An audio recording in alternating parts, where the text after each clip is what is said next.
है वो अपने मन का दास है, मतलब मन उसका शत्रु है, उसको नचाएगा। उद्धरेन आत्मनात्मानं न आत्मानं साधयेत आत्मैव ह्यात्मनो बंधुरात्मैव रिपुरात्मनः। लोग कहते हैं भगवान की कृपा कब मिलेगी, कैसे मिलेगी, भगवान कृपा कब करेंगे, तो यहाँ बता रहे हैं कि भैया भगवान की कृपा पूर्ण हो चुकी है। मनुष्यत्वम मुमुक्षुत्वम महापुरुष संभवः। मनुष्यत्व दे दिया, सबसे पहली कृपा भगवान की ये हुई। और उसके बाद मुमुक्षा हमारे अंदर होनी चाहिए। साधन दे दिया है, अब नाव मिल गई है, पार जाना है कि नहीं जाना आपकी इच्छा। पहली बात तो यह है कि हम नदी पार जाना चाहें, चाहने पर भी नाव नहीं मिले तो क्या कर सकते हैं। जाने का कोई साधन ही ना हो और हमको तैरना आता नहीं है, और अमेजोन के जंगल की तरफ जाएंगे तो वहाँ ऐसी मछलियां हैं, अगर आदमी गिर पड़ा तो सब खाली केवल कंकाल निकलेगा, मछली सब खा जाएगी। बस ऐसी भयंकर मछलियां उधर। इंद्रदेव स्वामी उधर गए हैं, तो हमने बुक में लिखा है, कबीले में जाकर फिशिंग करते थे, तो बड़ी सावधानी से आना पड़ता है। तो ये ऐसा ही नक्करों से भरा हुआ ये संसार सिंधु है। पार तो हम जा ही नहीं सकते तैर के। भगवत कृपा से नौका मिली है, जो एक सुदृढ़ नौका है, मनुष्य शरीर, ये भगवान की कृपा से मिला है। अब इसमें हमें भगवान की तरफ जाने का, अपने स्वरूप को जानने का एक इच्छा जानने की होनी चाहिए। इसलिए उद्धरेन आत्मनात्मानम, अपने आप अपने उद्धार करो अपने मन के द्वारा। मन को असत पथ पर मत ले जाओ, मन को सत पथ पर ले जाओ। क्योंकि असत की तरफ जाएंगे तो हम संसार चक्र में पड़े रहेंगे, शत्रु की तरह काम करेगा मन। तो कैसे लेके जाएं, इसके लिए चप्पू है हमारे पास, जैसे नाव चलाने के लिए चप्पू होता है, या डायरेक्शन देने के लिए हैंडल कर लीजिए, वो है मन। मन से काम करना है हमें संसार में। मन के सब गुलाम है, इंद्रियां, इंद्रियां उधर जाती हैं, इधर मन है, और अगर मन नहीं है तो इंद्रियां कुछ कर ही नहीं सकती। आंख देख रही है लेकिन मन नहीं है साथ में, तो आंख रूप को ग्रहण नहीं कर सकती। कान है, शब्द भी है, लेकिन मन नहीं है साथ में, तो कान शब्द को ग्रहण नहीं कर सकता। तो मन का इतना आवश्यक स्थान है। तो मन को यदि नियंत्रण में करेंगे तो हम संसार के विषयों को भी समझ सकते हैं और भगवत विषय को भी ग्रहण कर सकते हैं। क्योंकि दो विषय हैं हमारे पास, एक भौतिक और एक आध्यात्मिक।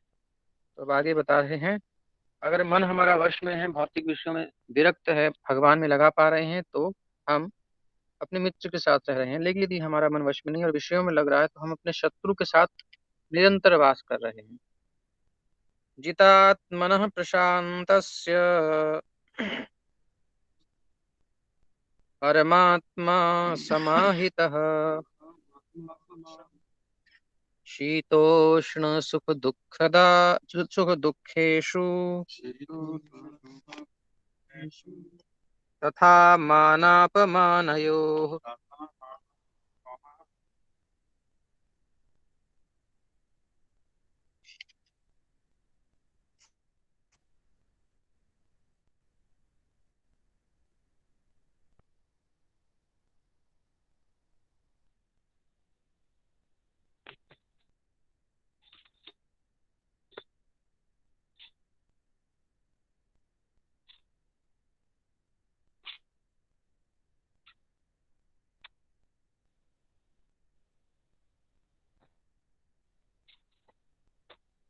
जिसने मन को जीत लिया है, जिसने अपने मन को जीत लिया है, उसने पहले ही परमात्मा को प्राप्त कर लिया है। कितनी बड़ी बात है। भगवान को प्राप्त करना, मन को जीतना लगभग बराबर। क्योंकि मन के द्वारा ही हम भगवान को पकड़ेंगे ना। मन जब तक स्थिर नहीं होगा, ये अच्छा चल रहा है, तक मन स्थिर नहीं होगा हम भगवान को नहीं समझ सकते।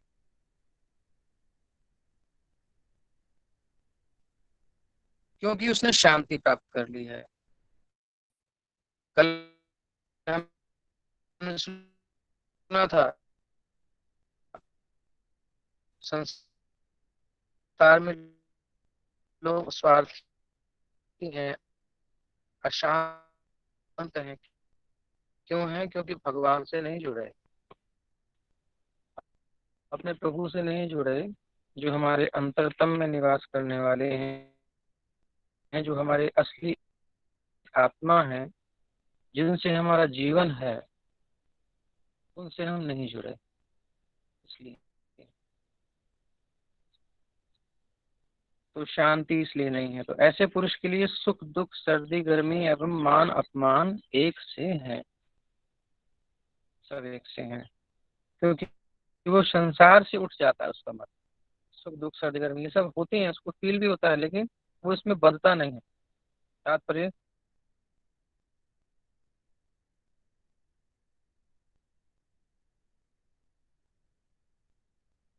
मुझसे तो लिंक नहीं आ रहा है बस, उसमें मालूम है उसको। हम्म।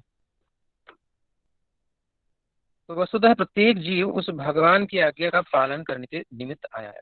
ये बहुत बड़ा स्टेटमेंट है, इस पर ध्यान देंगे।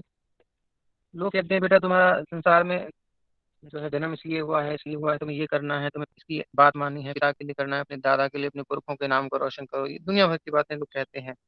पिताजी कहते हैं बेटा मैं नहीं कर पाया, तुझे ये मेरी इच्छा पूरी करनी है।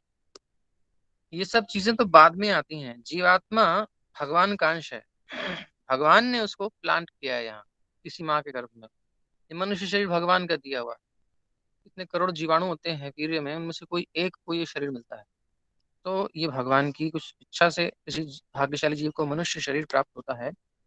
और मनुष्य शरीर का उद्देश्य क्या है? भगवान की आज्ञा का पालन करने का सुअवसर, अपनी इच्छा से। ये केवल मनुष्य शरीर में।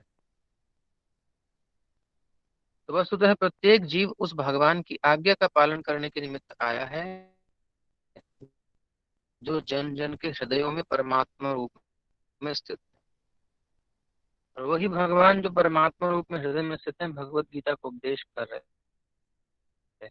कोई और नहीं है, दूसरे वही भगवान स्पष्ट बता रहे हैं। जब मन बहिरंग का माया द्वारा विपथ कर दिया जाता है, तब मनुष्य भौतिक कार्यकलापों में उलझ जाता है। बहिरंगा माया के द्वारा आकर्षित होकर के भौतिक संसार में उलझ जाता है मन हमारा, भूल जाते हैं भगवान को। हमारे लिए दुनिया में बहुत सारे काम इंपॉर्टेंट हो जाते हैं, ये करना है, वो करना है। अभी मेरा जीवन, जब तक मैं ये नहीं करूंगा मेरे को कुछ नहीं मिलेगा, तो मैं कैसे कुछ कर सकता हूँ। पैसा नहीं कमाया, शादी नहीं हुई, बच्चे नहीं हुए, जॉब नहीं लगी, अभी तो मेरे को ये काम है, अभी तो मेरे को वो काम है। बहुत सारे बहाने होते हैं हमारे पास। मगर वो सब व्यर्थ के बहाने हैं। वो सब हमारे बनाए हुए कर्तव्य हैं। वो तो शरीर के प्रति कर्तव्य हैं, लेकिन जो मूल जिससे शरीर चल रहा है वो आत्मा, उसका एक ही काम है इस संसार में कि वो अपने आप को जाने कि मैं कौन हूँ, भगवान का अंश, और उनकी सेवा में लग जाए और मुक्त हो जाए संसार से। लेकिन बहिरंगा माया द्वारा विपथ कर दिया जाता है उसको। जैसे डायरेक्शन जो दी गई है वहां जाते जाते, और लाइन चेंज हो जाती है माया के कारण। माया आकृष्ट कर लेती है उसके चित्त को। भक्तों के संग में रहते रहते काला कृष्णदास महाप्रभु के संग में गया और भट्टमारियों के चक्कर में पड़ गया। वो उस स्त्री के द्वारा आकर्षित कर लिया उन लोगों ने। स्त्री सेवन होता था, तो बेचारा वहीं फंस गया। तो महाप्रभु जो है बाल पकड़ के खींच के निकाल कर भट्टमारियों ने उन पर आक्रमण किया।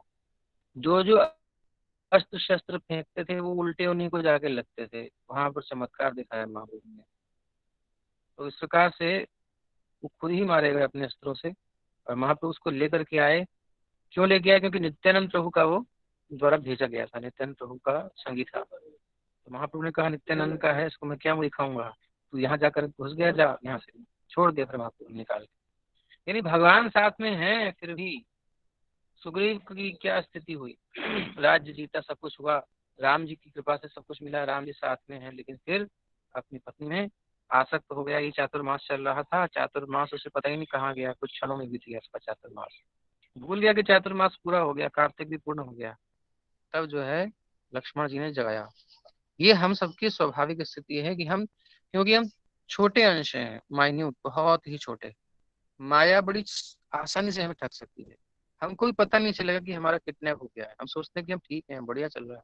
लेकिन जो हमसे सीनियर हैं, जो भक्त हैं, जो मुक्त हैं, वो देख के बताते हैं कि तुम पूरी तरह माया में पड़े हो। लेकिन हमको नहीं पता चलता। हम सोचते हैं हम ठीक तो हैं, सब बढ़िया कर रहे हैं अपने काम को। लेकिन बहिरंगा माया द्वारा विपथ कर दिया जाता है। विपथ करने का क्या परिणाम है कि भौतिक कार्यकलापों में उलझ जाता है, जिनका श्री कृष्ण से कोई संबंध नहीं है, वो भौतिक है, उसमें हम उलझ जाते हैं, उनको महत्वपूर्ण मानते हैं।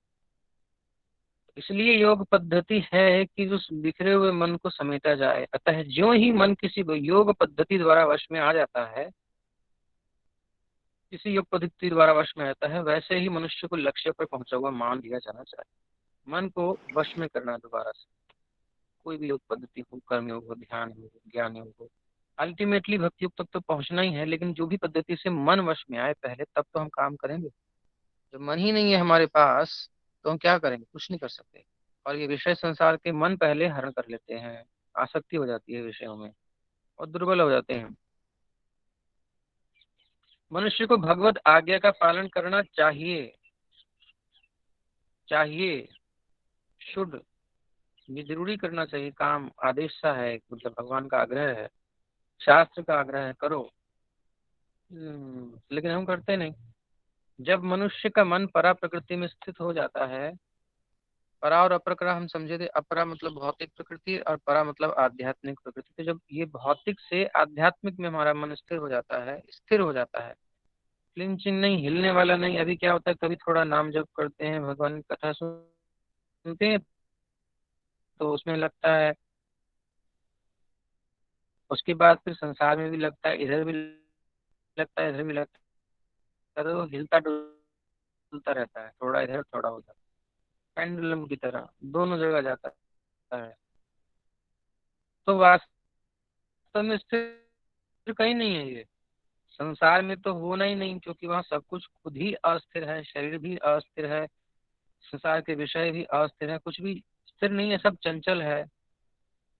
लेकिन भगवान स्थिर है, उनका नाम रूप गुण लीला धाम सब स्थिर है, वो कभी उसमें विचलन नहीं होता। तो इसलिए मन संसार में स्थिर हो भी नहीं सकता, वो भगवान में जब लगता है तभी स्थिर भी होता है। तो जब मनुष्य का मन परा प्रकृति में स्थिर हो जाता है, तो जीवात्मा के समक्ष भगवत आज्ञा पालन करने के अतिरिक्त कोई विकल्प नहीं रहता। जब तक हम बहुत आके बैठे हैं, हमको भी लगता है कि कैसे करें, लेकिन ये भौतिक चेतना में हमें अनुभव होता है। लेकिन जब हम अपने स्वरूप को जानते हैं, किसी प्रकार योग पद्धति से मन को एकाग्र करके भगवान में जब स्थिर होता है मन, तो हमारी याददाश्त आ जाती है, ओ हो, मैं तो ये शरीर हूं ही नहीं, इस शरीर संसार से मेरा कोई संबंध है ही नहीं, तो फिर मैं इस आधार पर कार्य क्यों करूं? मैं आत्मा के आधार पर कार्य करूं, और आत्मा का संबंध केवल परमात्मा से है, श्री कृष्ण से है।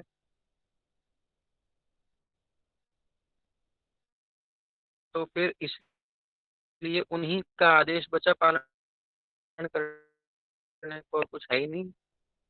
ईशावास्यमिदं सर्वम, वासुदेव सर्वम, सब कुछ भगवान ही है एक तरीके से, उन्हीं से सब उत्पन्न हुआ है, उन्हीं से आने वाला है, तो वही है।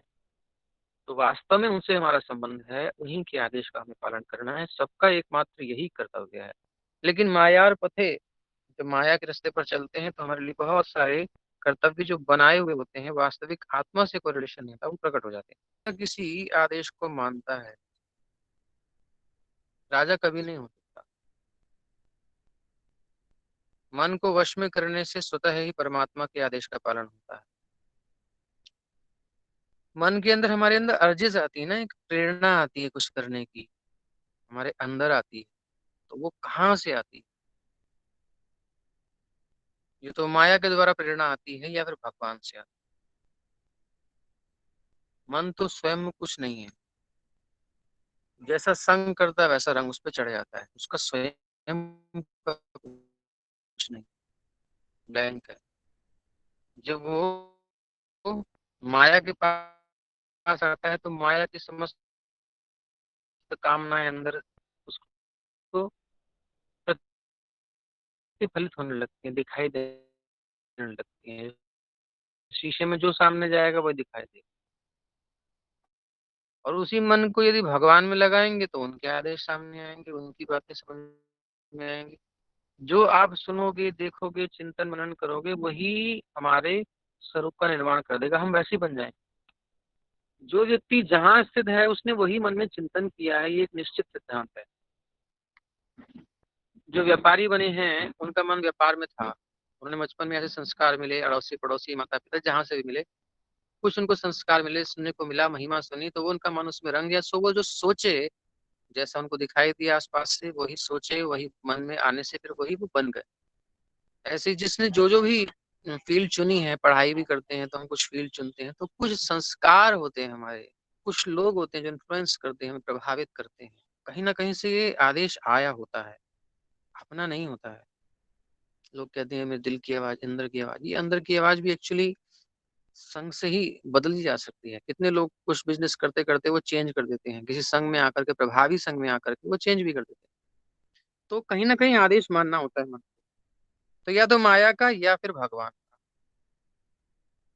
मन को वश में करने से स्वतः ही परमात्मा के आदेश का पालन होता है। क्यों? क्योंकि कृष्ण भावना भावित होते ही ये दिव्य स्थिति प्राप्त हो जाती है।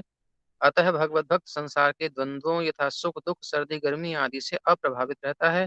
ये अवस्था व्यावहारिक समाधि या परमात्मा में तल्लीनता है, तन्मयता है, एकाग्रता है। ये तो संसार में भी हम देख सकते हैं। किसी को पैशन होता है किसी चीज का, बहुत लगन होती है, बहुत रुचि होती है, जब उसमें डूब करके काम करता है तो भोजन सामने पड़ा होता है, उसको ध्यान नहीं रहता। कहीं भी तन्मय हो जाए मन तो उसके विषय सामने आमने पड़े कुछ समझ में नहीं आते, दिखाई नहीं देता। भूख प्यास भी उसकी लगभग गायब भी हो जाती है, उसे पता ही नहीं होता, इतना बिजी हो जाता है, माइंड बिल्कुल समाहित हो जाता है। तो समाहित जब होता है, तल्लीन हो जाता है, तो ये स्वाभाविक गुण आता है। लेकिन संसार में ये संभव नहीं हमेशा के लिए, कुछ काल के लिए। फिर भूख लगनी है, नहीं तो फिर वो गया काम से, सोएगा नहीं तो गया काम से। एक दो दिन चलो मान लिया, हो सकता है, ज्यादा नहीं कर सकता। लेकिन भगवान में जब तल्लीनता होती है तो वो अनंत काल के लिए हो सकता है ऐसा। क्योंकि भगवान से ही हमको एनर्जी मिलती है, सुख मिलता है। सारी हमारी स्थिति जो है, शक्ति भगवान से ही आती है।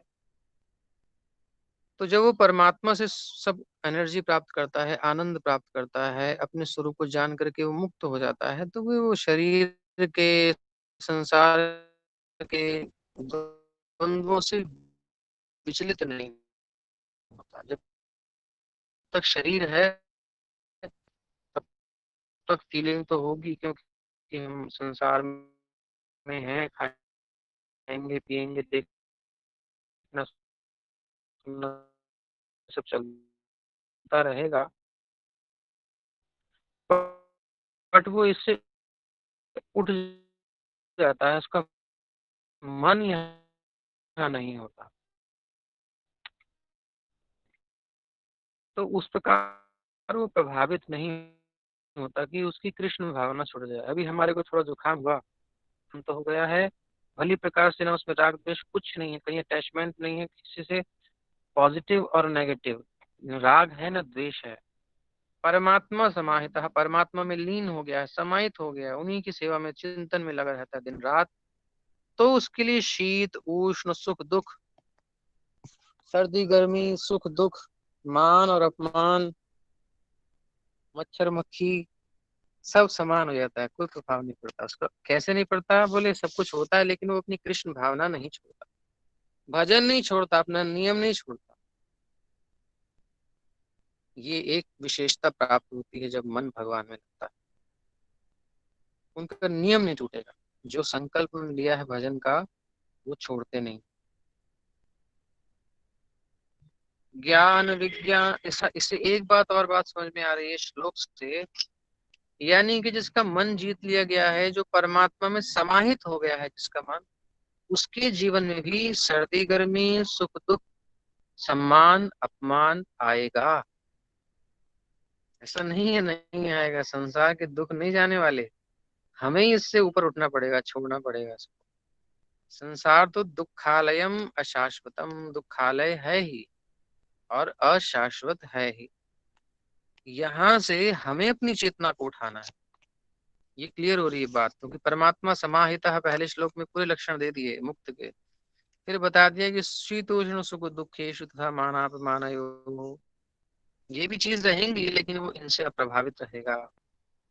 चेत एतैर अनाविद्धम स्थितम सत्वे प्रसीदति, भागवत में प्रथम स्कंद में ही कहा गया है कि भैया जब कोई भगवान में लगता है तो जो पहले विचलित होता था छोटी छोटी बातों से, छोटे छोटे विक्षेपों से विचलित हो जाता था, कष्टों से, वो अब चेत एतैर अनाविद्धम, चेतना अब इनसे, जितने भी सब दोष हैं संसार के, जो भी विचलित करने वाले हैं मन को, वो अनाविद्धम, विद्ध नहीं होता। किसने खरी खरी बात, कड़वी बात सुना दी तो मन विद्ध हो जाता है, शोक में डूब जाता है आदमी, घूमता रहता है अंदर।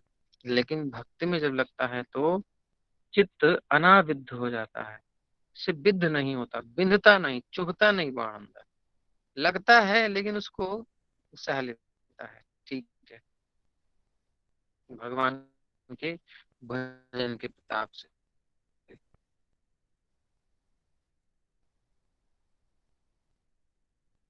तो ये है। अच्छा, अगला श्लोक। ज्ञान विज्ञान तृप्तात्मा कूटस्थो विजितेन्द्रियः युक्त इत्युच्यते योगी, समलोष्टाश्म का हित हो गई है। इसकी पहचान क्या है जी? तो बता रहे हैं, वो व्यक्ति आत्म साक्षात्कार को प्राप्त तथा योगी कहलाता है, जिसे अपना साक्षात्कार हो गया है कि मैं कौन हूँ, मैं शरीर नहीं हूँ।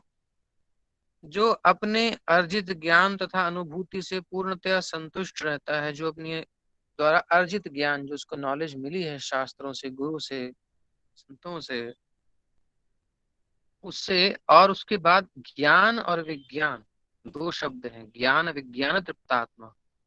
ज्ञान भी परफेक्ट होना चाहिए, शास्त्र गुरु और साधु से बिल्कुल कंफर्म। ये नहीं कि खाली हम संत को ही सुने या किसी गुरु जी की ही सुन रहे हैं, बस शास्त्र नहीं पढ़ते, नहीं जी, तीनों को वेरीफाई करना पड़ेगा, क्योंकि आज का समय ऐसा है। साधु भी, शास्त्र भी और गुरु भी, तीनों को टैली करना पड़ेगा, मैच करना पड़ेगा। तीनों एक बात कह रहे हैं कि नहीं, कहीं भी कुछ कॉन्फ्लिक्ट है तो उसे क्लियर करना चाहिए। नहीं तो लोग गुरु के पीछे चलते हैं, और आजकल के गुरु जी पहुंचते हैं जेल तो चेला कहते हैं भैया आप क्या करें। तो क्या करें बेचारे चेले, उनको भी जेल में जाना चाहिए क्या? नहीं, मतलब ऐसी क्रियाएं हो रही हैं, इसलिए केवल गुरु के पीछे जाने वाला भी ठगा जा सकता है। साथ में शास्त्र अवश्य है, क्योंकि गुरु शास्त्र की ही बात करता है।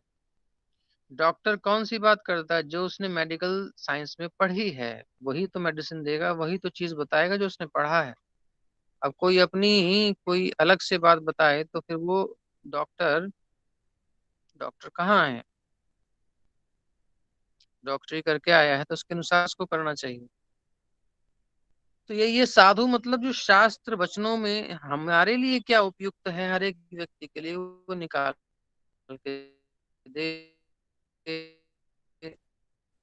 डॉक्टर हर एक के लिए अलग अलग दवाई बताता है, अलग अलग प्रिस्क्रिप्शन है, अलग अलग उसकी ट्रीटमेंट है, उसके रोगानुसार। ऐसे ही गुरु का कार्य है शास्त्र से ही हमारे उपयुक्त सिद्धांत निकाल करके देना। तो वो शास्त्र में पारंगत होना चाहिए, इसलिए शाब्दे परिचय निष्णातम। तो ज्ञान जो मिले हमें प्रामाणिक मिले, पहली बात, इसलिए तृप्ति होगी हमको। हम संतुष्ट रहेंगे कि हाँ जो शास्त्र में लिखा है वही गुरुजी कह रहे हैं, गुरुजी परंपरा से हैं, और जो संत हैं वो भी यही बात कह रहे हैं, सब एक ही बात कह रहे हैं। तो उस प्रकार से हमको क्लियर हो जाती है बात, जब कई मुख से हम एक बात सुनते हैं तो प्रामाणिक जगह से। ये हो गया ज्ञान। अब उसके बाद उसकी अनुभूति भी जीवन में होनी चाहिए। खाली ज्ञान से तृप्त होकर के प्रभुपाद जी के पास कोई व्यक्ति आया और कहता है मैं 45 मिनट में आपको सारी गीता सुना सकता हूँ फटाफट। प्रभुपाद जी कहते हैं एक सेकंड रुको, क्या तुम 45 मिनट एक श्लोक जी सकते हो? चुप हो गया। तो पंडिताई से ही खाली काम नहीं बनता, सारी गीता के श्लोक, शास्त्र कुछ श्लोकों को रट लिया गया है, तो केवल रटने से काम नहीं बनेगा, उसको जीवन में तक उतारेंगे नहीं, कुछ अंश उतरना भी तो चाहिए अंदर। थोड़ा सा भी उतरता है तो बहुत बड़ी अनुभूति होती है, और वो हमें वास्तव में बल देती है अध्यात्म पथ पर आगे चलने के लिए। केवल कोरा शास्त्र ज्ञान काम में नहीं आता, अनुभूति आवश्यक है। ज्ञान विज्ञान तृप्त आत्मा, जो अपने आत्म साक्षात्कार से को प्राप्त योगी अर्जित ज्ञान तथा अनुभूति से पूरी तरह संतुष्ट रहता है, ऐसा व्यक्ति अध्यात्म को प्राप्त तथा जितेंद्रिय कहा जाता है, कहलाता है। वो सभी वस्तुओं को, चाहे वो कंकड़ हो, पत्थर हो या कि सोना, एक समान देखता है। उसकी दृष्टि में भगवान और भौतिक प्रकृति, भगवान आध्यात्मिक प्रकृति और भौतिक प्रकृति का ही मात्र भेद होता है। भौतिक प्रकृति में वो अपने लिए कुछ भी नहीं देखता, वो सब बराबर देखता है, क्योंकि मेरे लिए कुछ नहीं है। सोना हो, चांदी हो, मिट्टी का ढेला हो, उसको अपने लिए कोई सरोकार नहीं किसी भी वस्तु से, उसके लिए सब बराबर है, सम समान है, सम उपसर्ग है। लोष्ट्राश्म कांचन, लोष्ट्राश्म और कंचन, लोष्ट्र कंकड़, अश्म पत्थर, और कंचन, कंचन काया कहते हैं, तो कंचन मतलब सोना। तो ये तीनों अगर हम अपनी दृष्टि से देखें तो बहुत बड़ा अंतर। ऐसे एक पुराने एक महात्मा थे, मतलब गृहस्थी थे वो, तो भिक्षा मांगने के लिए गए तो किसी से ले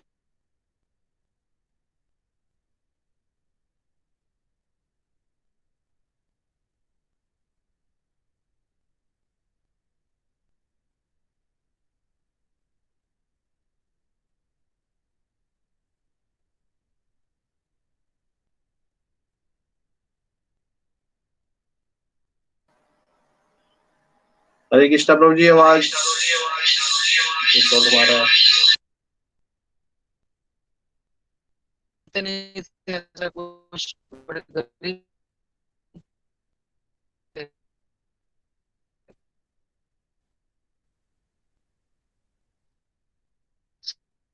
संतुष्ट थे, लेकिन अपने ज्ञान से, ज्ञान विज्ञान तृप्तात्मा कूटस्थु जितेंद्रिय युक्त, और साथ में समलोष्ट्राश्म कांचन भी थे। तो राजा ने सोचा इन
हरे कृष्णा, अभी आ रही है आवाज?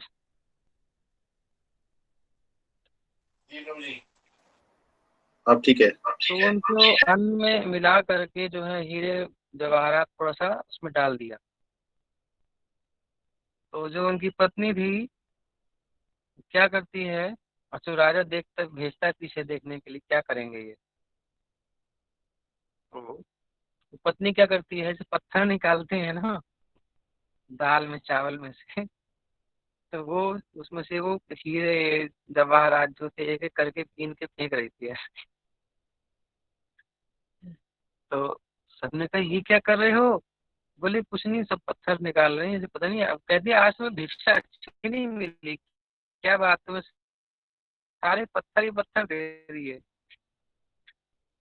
आज तुम्हें अन्न नहीं मिला भिक्षा में, क्या बात है। तो ये जब सुना तो वो आश्चर्यचकित हो गया, मतलब इनकी कोई वैल्यू नहीं है। संतुष्ट थे वो, अपने तृप्त थे। वास्तव में आध्यात्मिक संपत्ति ऐसी, अनुभूति ऐसी है ना कि इसके आगे संसार की सब संपदाएं फेल है। लोभ नहीं रह जाता आदमी के अंदर संसार, क्योंकि उसे हायर टेस्ट मिल जाता है।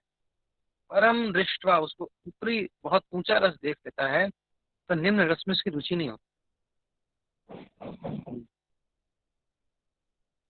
तो ये एक उदाहरण हमने दिया, तो एक ऐसी कथा आती है।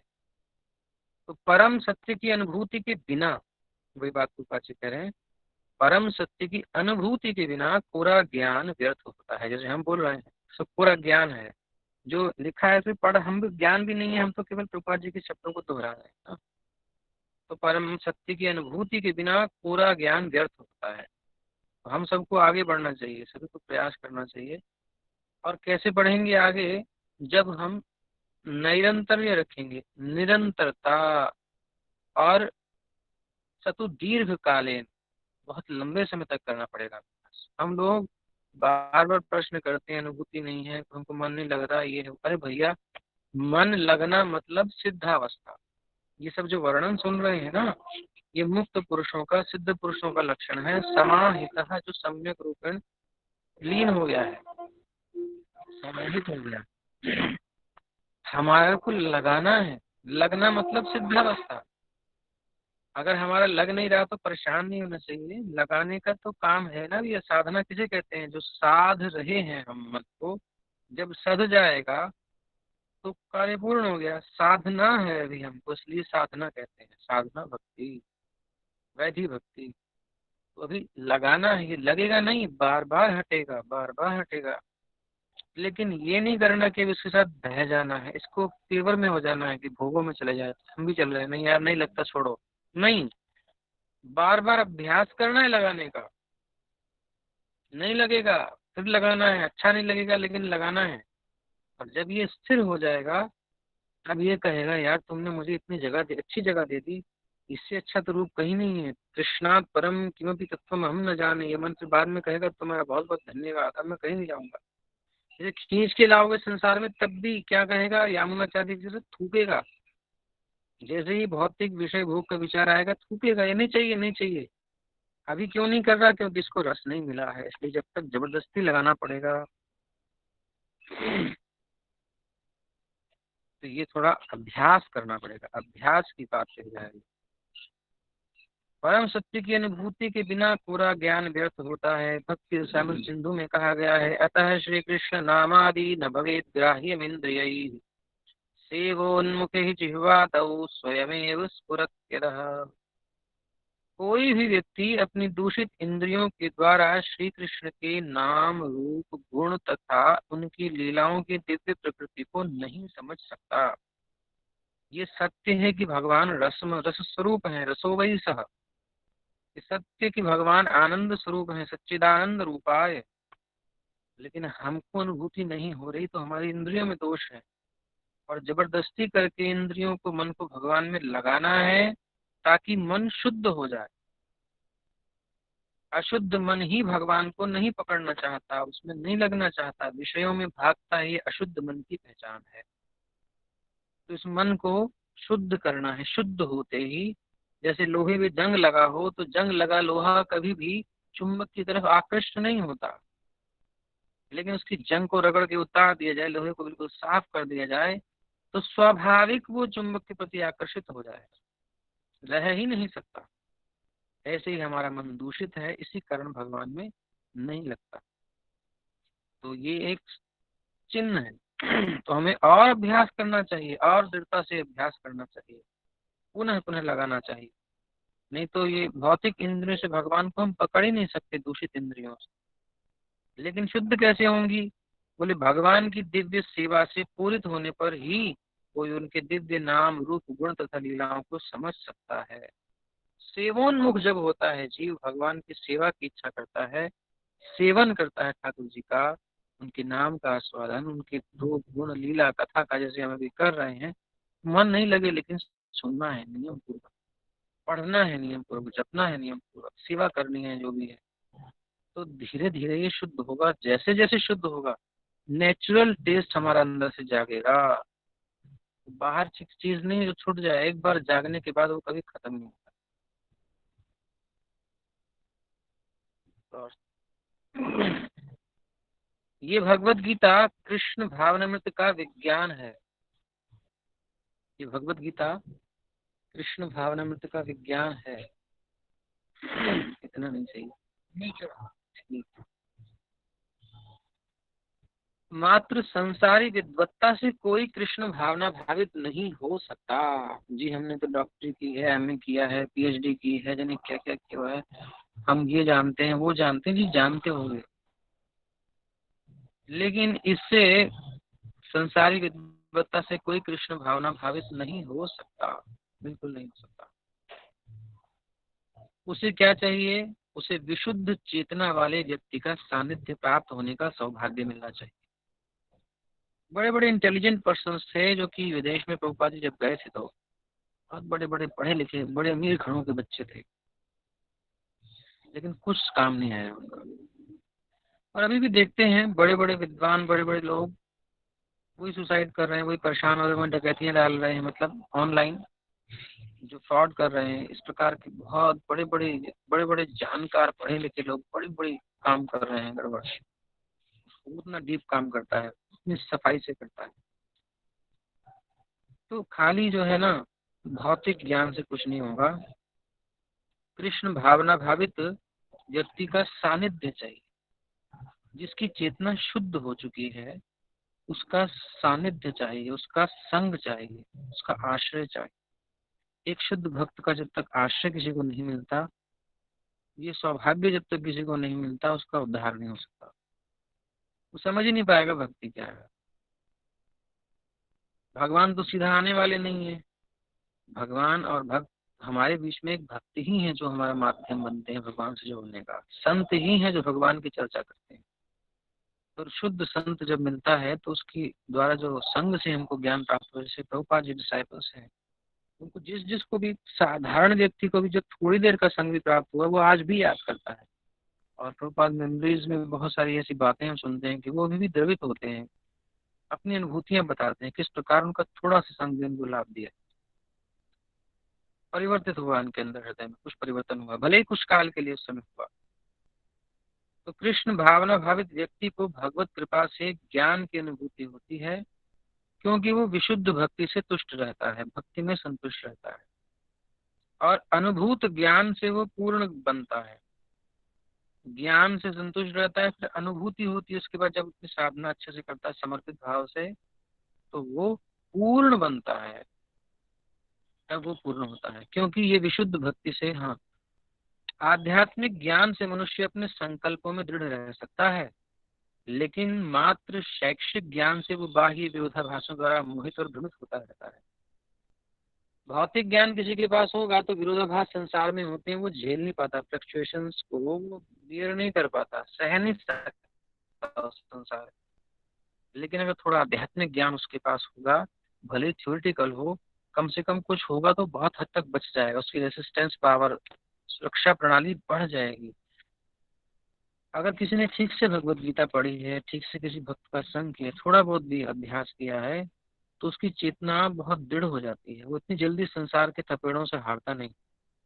और नहीं तो संसार में बड़े बड़े ज्ञानी लोग, संसार की शिक्षित योग्यता वाले लोग आत्महत्या कर लेते हैं। दृढ़ता नहीं उनके मन में, थोड़ा सा कहीं गड़बड़ हुई, मार जाएंगे, मार देंगे, बीमार हो जाएंगे, कहीं कुछ कर लेंगे, मतलब जो भी है।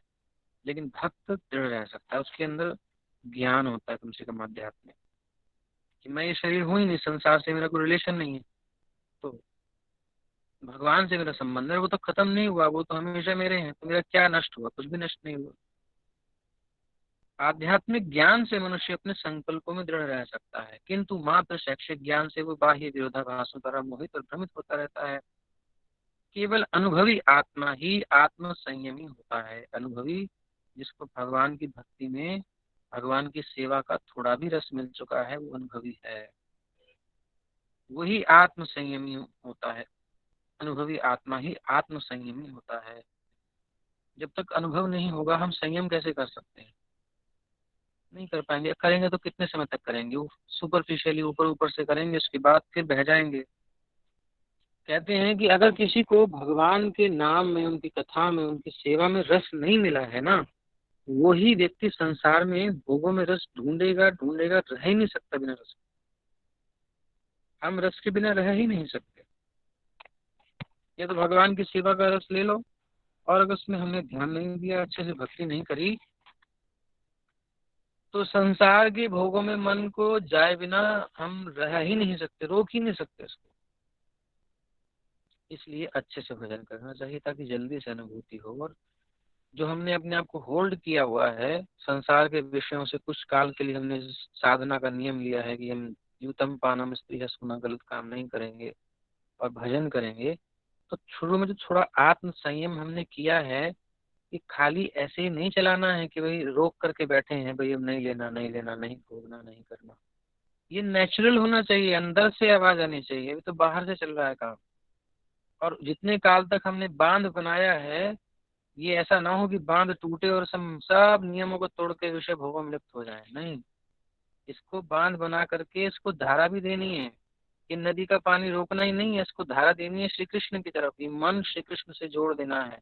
जब ये धारा परिवर्तित हो जाएगी, ये यूं कहिए कि इसी धारा परिवर्तित हो गई थी, लेकिन अब इसका मूल मार्ग है जो नदी का, वहां उसको छोड़ना है। ठीक है ना, ऐसा समझ लीजिए। तो ये भी कह सकते हैं, तो उससे क्या होता है, वो सहज रूप से बहेगा। अभी बहाना पड़ रहा है। तो कुल मिला के मन को रोकना है कुछ काल तक, अपने संयमी करना है कुछ काल तक। उसके बाद जब हम भगवान का भजन करेंगे इस नियम पालन करते हुए, संयम करते हुए, तो थोड़े से रस का अनुभव होगा। मन जैसे जैसे शुद्ध होगा, रस का अनुभव होगा, एक सुख की अनुभूति होगी अनिर्वचनीय। संसार की किसी भी सुख से वो श्रेष्ठ होती है। जितने अनुपात में हमें भगवान में रस मिलेगा नाम रूप गुण लीला में, उतने अनुपात में हम यहाँ सहज हो जाएंगे।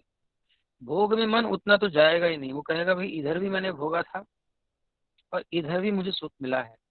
माइंड कैलकुलेट फटाफट करता है, यार बेस्ट कौन सा है। ये सबकी आदत है, देखता है कि कहाँ अच्छा मजा मिल रहा है। तो संसार के सुख के सामने भगवान का सुख बहुत उच्च है, इसलिए वो सहज इसको त्यागता है। जब श्रेष्ठ मिल जाता है तो निकृष्ट को कोई भी त्याग देता है। जब बढ़िया बंगला रहने के लिए मिलता है तो झोपड़पट्टी को भैया तुम छोड़ो बंगले में, तो छोड़ देगा, तुरंत छोड़ देगा, ऐसे नहीं छोड़ेगा। सड़क पे नहीं जाने के लिए नहीं छोड़ेगा। लेकिन अगर उससे कहो कि आपको बंगला दिया जा रहा है, तुरंत छोड़ देगा कि हाँ हाँ, कुछ भी नहीं है, मैं जानता भी नहीं, कहाँ था, भूल जाए। तो आध्यात्मिक अनुभूति, थोड़ा संयम, उसके बाद अभ्यास, उसके बाद अनुभूति, तो सहज हो जाना चाहिए। और खाली हम बाहर से संयम करते रहेंगे, भजन ठीक से नहीं कर पाएंगे, तो ये ज्यादा दिन नहीं चलने वाला। केवल अनुभवी आत्मा ही आत्म संयमी होता है, क्योंकि वो कृष्ण की शरण में जा चुका होता है। वो दिव्य होता है क्योंकि उसे संसारी विद्वत्ता से कुछ लेना देना नहीं रहता।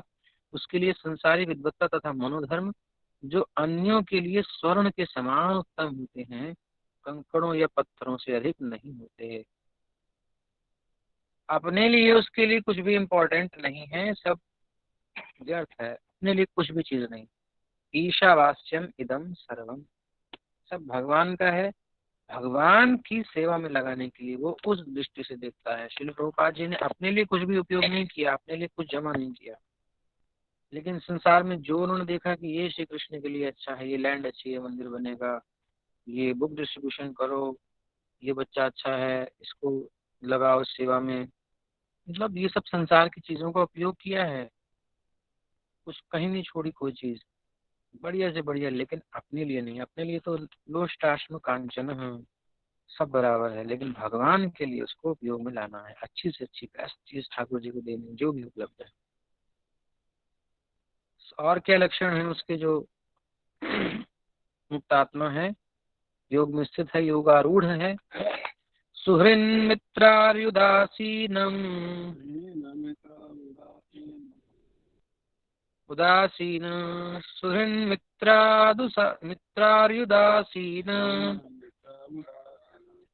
मध्यस्थ द्वेष्य बंधुषु मध्यस्थ द्वेष्य बंधुषु साधुष्वपि च पापेषु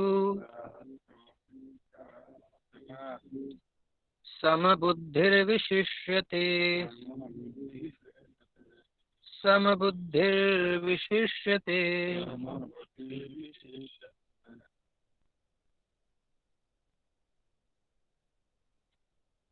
जब मनुष्य निष्कपट हितैषियों प्रिय मित्रों, तटस्थों, मध्यस्थों, ईर्ष्यालुओं, शत्रुओं तथा मित्रों, पुण्यात्मा एवं पापियों को समान भाव से देखता है तो वह और भी उन्नत माना जाता है। ये तो भौतिक तत्वों के बारे में हुआ, अश्म लोष्ट कांचन कंकड़ पत्थर मिट्टी सोना।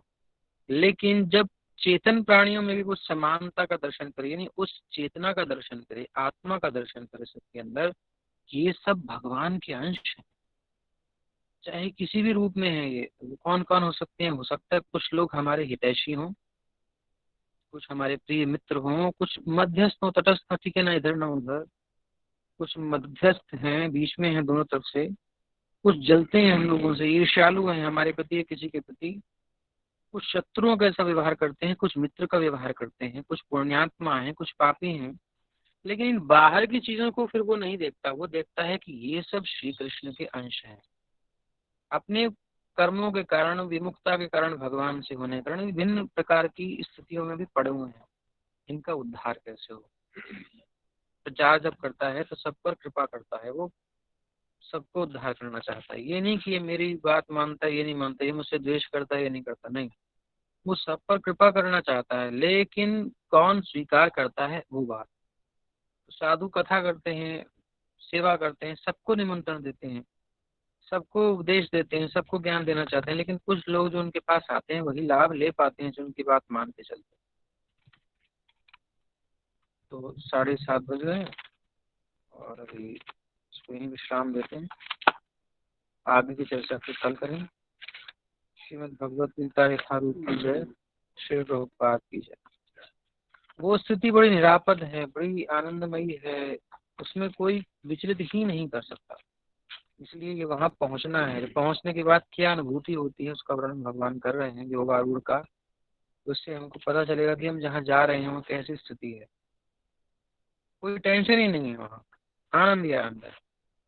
हरे कृष्ण। अध्याय 6 चल रहा है ये, कि शायद गलती